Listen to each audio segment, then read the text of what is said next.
जय बाबा भोलेनाथ की। आज हम बात करेंगे कुछ हटके, क्योंकि सावन का महीना चल रहा है और यह महीना पूरी तरह से शिव जी को समर्पित होता है और शिव जी का वास माना जाता है कैलाश पर्वत, जिसकी चढ़ाई आज तक कोई इंसान नहीं कर पाया है, बल्कि विज्ञान ने इतनी उन्नति कर ली है। यहाँ तक कि चाइना ने भी कैलाश पर्वत की चढ़ाई बैन की हुई है।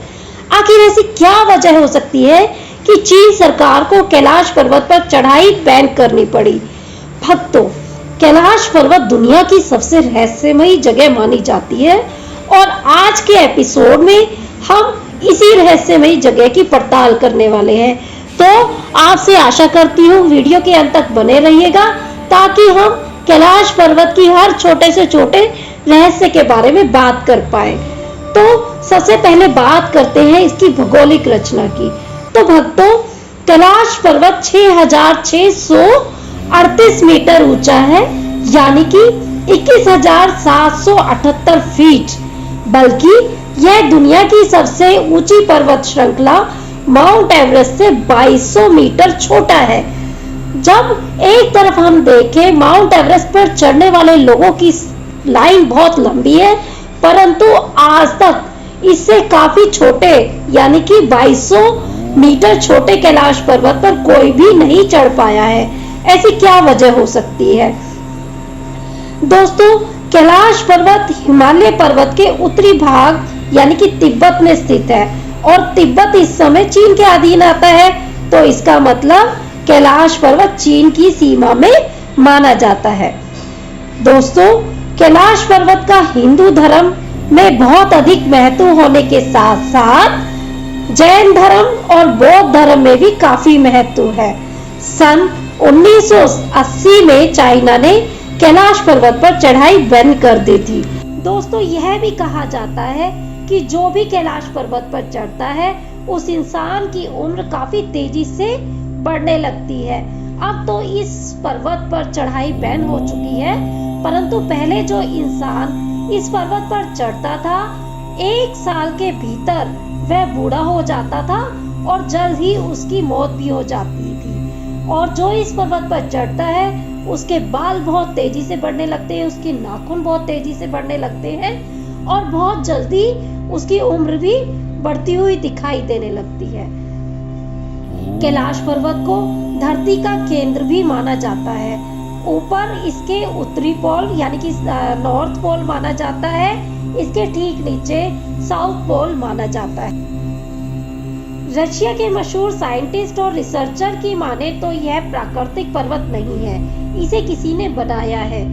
इसे इजिप्ट के पिरामिड की तर्ज पर बनाया गया है और यह भी हो सकता है कि यह अंदर से खोखला हो और इजिप्ट के पिरामिड की तरह, जिस प्रकार से इजिप्ट के पिरामिड में मूर्तियां रखी होती थी, राजा महाराजा का सामान रखा जाता था, उनके बर्तन, उनके गहने रखे जाते थे, उसी प्रकार से यह भी हो सकता है कि इसमें कोई सभ्यता वास कर रही हो और जिसे धरती के सभी इंसानों से, मानवों से अलग रखा गया हो और इसमें एंटर करने की जो जगह है वो नॉर्थ पोल यानी कि सबसे ऊपरी भाग से है, जहां पर आज तक कोई इंसान पहुंच नहीं पाया है। तो हम यह भी मान सकते हैं कि इसके अंदर महादेव के गणों और महादेव का वास हो सकता है इसमें देवी देवता वास कर रहे हो। इस पर्वत पर जो भी चढ़ता है वह रास्ता भूल जाता है और यह भी कहा जाता है कि यह पर्वत पल पल अपनी दिशा बदलता है और जो भी इंसान इस पर चढ़ता है वो रास्ता भूल जाएगा और जहां से वो स्टार्ट करता है या तो वह वहीं आ जाएगा या फिर से उसको रिवर्स लग जाएगी और यहाँ पर कोई भी कंपास भी नहीं काम करता कि उसे दिशा नजर आए। और यह भी सुनने में आता है कि यहाँ पर वेदर बहुत जल्दी से चेंज होता है, तो वेदर कंडीशन के कारण भी इस पर चढ़ना आज तक असंभव हो पाया है।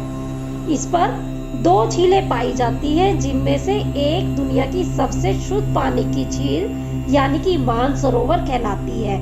यह दुनिया की सबसे शुद्ध पानी इस झील में पाया जाता है। यह सूर्य का प्रतीक मानी जाती है तथा दूसरी राक्षस ताल कहलाती है, जो दुनिया की सबसे खारे पानी की झील कहलाती है।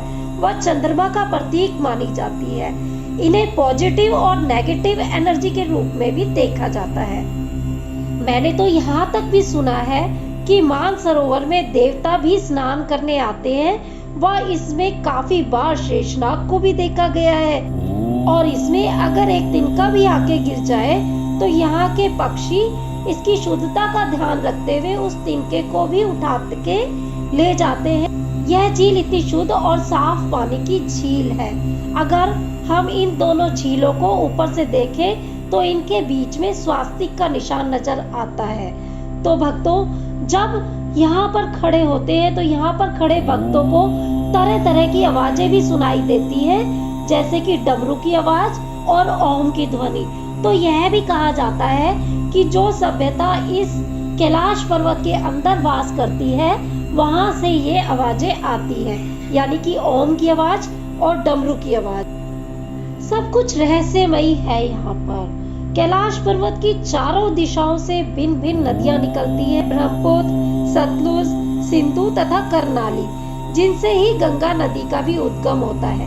अब बात करें गंगा नदी की, जहाँ पर हिंदू धर्म और शास्त्रों में ये कहा गया है कि गंगा नदी भगवान विष्णु के चरणों से निकलती है और गंगा नदी का काफी तेज वेग होने के कारण, क्योंकि कैलाश पर्वत पर महादेव का वास माना जाता है, उसके वेग को कम करने के लिए महादेव ने गंगा को अपनी जटाओं से बांध लिया था और तभी कैलाश पर्वत से गंगा माँ जो है वहां से अवतरित होती है, उनका वेग काफी कंट्रोल हो जाता है और यही गंगा नदी का उद्गम स्थान भी माना जाता है। इस पर्वत को अगर हम अलग अलग दिशाओं से देखेंगे तो अलग अलग तरह के जानवरों की आकृतियां नजर आती हैं। जैसे साउथ से देखें तो मोर की, वेस्ट से देखें तो हाथी की, नॉर्थ से देखें तो शेर की तथा ईस्ट में घोड़ा नजर आता है ना बड़ा आश्चर्यजनक। एक और बात, इस पर्वत पर अलग अलग रंगों का समागम या फिर 7 तरह के रंग देखे जाते हैं, जो कि बहुत ही अद्भुत और देवीय माने जाते हैं। और वैज्ञानिक ये कहते हैं कि ये चुंबकीय बल के कारण, जो कि आसमान से मिलने के कारण ऐसा होता है। परंतु मैं ये सोचती हूँ कि इससे भी ऊंचा माउंट एवरेस्ट है, तो वहां पर इस तरह तरह के रंग और तरह तरह की आवाजें क्यों नहीं आती, कि वैज्ञानिक कहते हैं तो वहां से आवाजें जो डमरू और ओम की आती है तो वो बर्फ की परतों की खिसकने की आवाज आती है, या फिर कोई हलचल पहाड़ों के अंदर होने की हो तो आती है इस तरह की आवाजें। तो इस तरह की आवाजें माउंट एवरेस्ट के पास से क्यों नहीं आती, यही के पास से क्यों आती है। और सबसे इम्पोर्टेंट बात ये भी है कि ऋषि मुनि हिमालय की कंदराओं में ही तप करते हैं। कैलाश पर्वत के आसपास की जो जगह है वह ध्यान लगाने के लिए, तप करने के लिए बहुत अधिक महत्व रखती है।